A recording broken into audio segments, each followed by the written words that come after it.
Thank God most of us at this point are trying to get back to some sort of sense of normalcy in our lives. Having been out of power for about a week, hopefully the rest of the community at this point is all back in order. But whatever we've been through in our trying time over the past week really pales in comparison to the devastation that has really gripped the lives of people who live down on the Jersey Shore and out in Far Rockaway and the other areas of Queens and Long Island that have been so devastated by this storm. And I think that it's important for us as a community to really begin to focus, as we start to adapt back to our routine, to focus on what it is we can do for the people who were really hurt by this storm. We were inconvenienced. We were cold in the night, and many of us had to struggle. Many of our elderly citizens had it very difficult. But for the most part, we all came out okay, Baruch Hashem. In other places, there is just mere devastation. I was on the elevator today in St. Barnabas, and I started making small talk with a worker from St. Barnabas, and I asked him if he had power, and he said to me that he was told that his substation that provides his electricity is somewhere out in the Atlantic, that it was washed away. He lives in Old Bridge, and he said that he was told by PSENG that he could expect to get power back by Thanksgiving. I thought to myself, wow, we are so lucky with the damage that we had from this storm. There are people who not only lost power, but there are so many people who lost their lives.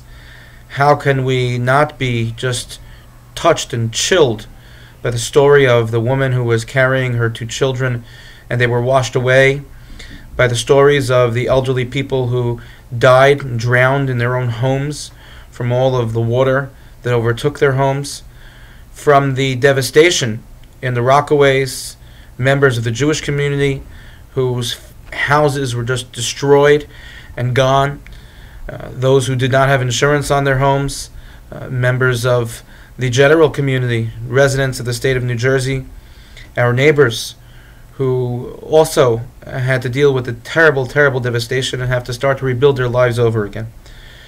And so our parsha this week really stresses the element of chesed that I believe we need to begin to focus on right now, if we haven't already. Yes, we've become gas buddies with everyone in West Orange Shuls, but we really need to increase our efforts.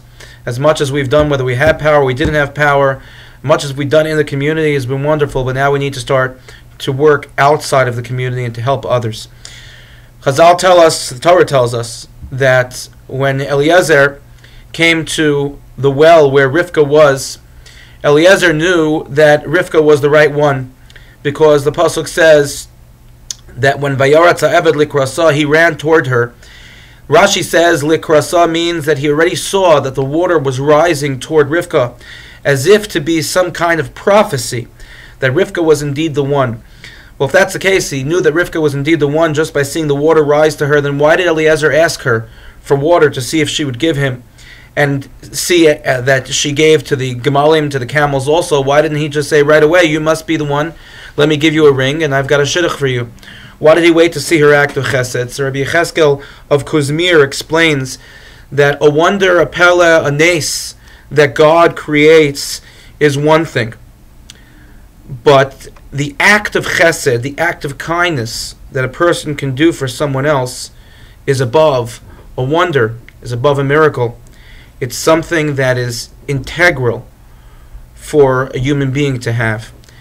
And you'll hear over the next couple of days, I think we sent one out already, with opportunities that we're going to try to put together from the shul, from our sisterhood, to try to help those in our community and really beyond our community who are still suffering and struggling terribly. Please make sure that this integral component of a Jew, of chesed, which was needed to be identified by Eliezer in order for Rivka to become our matriarch, please make sure that chesed is not only on our minds, but chesed practically is in our hands.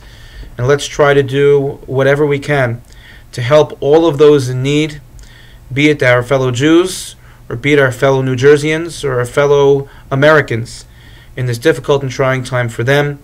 And let us hope that Hashem watches over all those who've experienced the devastation and helps them rebuild their lives again.